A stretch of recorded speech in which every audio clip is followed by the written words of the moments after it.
রাসূলুল্লাহ সাল্লাল্লাহু আলাইহি ওয়াসাল্লাম জন্মের সময় ফেরেশতাদের সাথে শয়তানের তুমুল ঝগড়া।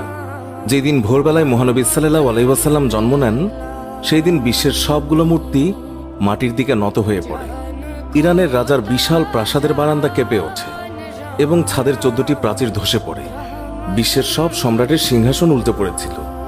বিশ্বের সব রাজা বোবা হয়ে পড়েছিলেন, অর্থাৎ তারা কথা বলতে পারছিলেন না। সেদিন গণকদের সব জ্ঞান লুপ্ত হয় এবং জাদুকরদের জাদুগুলো অকার্যকর হয়ে পড়ে। বিশ্বনবী সাল্লাল্লাহু আলাইহি ওয়াসাল্লাম জন্মের সময় শয়তান তার সন্তানদের মধ্যে আর্তনাদ করে ওঠে। ফলে সবগুলো শয়তান তার কাছে এসে বলে, কেন এত পেরেশান বা উদ্বিগ্ন হয়েছ? সে বলল, কাল রাতে কি হয়েছিল? রাতের প্রথম থেকে এই পর্যন্ত দেখেছি যে আকাশ এবং জমিনের অবস্থা বদলে গেছে। ভূপৃষ্ঠে ঘটে গেছে এক বিরাট ঘটনা। ঈসা আলাইহিসসালাম ঊর্ধ্ব আকাশে চলে যাওয়ার পর আর কখনো এত বড় ঘটনা ঘটেনি। সবাই গিয়ে খোঁজ খবর নাও যে কি ঘটেছে। শয়তানরা চারিদিকে ছড়িয়ে পড়ে এবং ফিরে এসে বলে, কই, কিছুই তো দেখলাম না। বড় শয়তান বা শয়তানের নেতা তখন বলল, এই বিষয়ে খোঁজ খবর নেওয়া আমাদের কাজ। আর তারপর সে পবিত্র মক্কার কাবাঘর সংলগ্ন অঞ্চলে আসলো।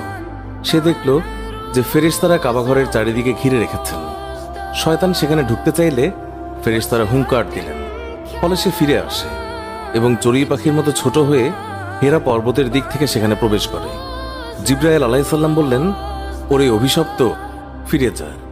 সে বলল, হে জিবরাইল, আমার একটা প্রশ্ন আছে, বলতো আজ রাতে কি ঘটেছে? জিবরাইল আলাইহিস সালাম বললেন, সর্বশ্রেষ্ঠ নবী মুহাম্মদুর রাসূলুল্লাহ সাল্লাল্লাহু আলাইহি ওয়াসাল্লাম আজ রাতে জন্ম নিয়েছে।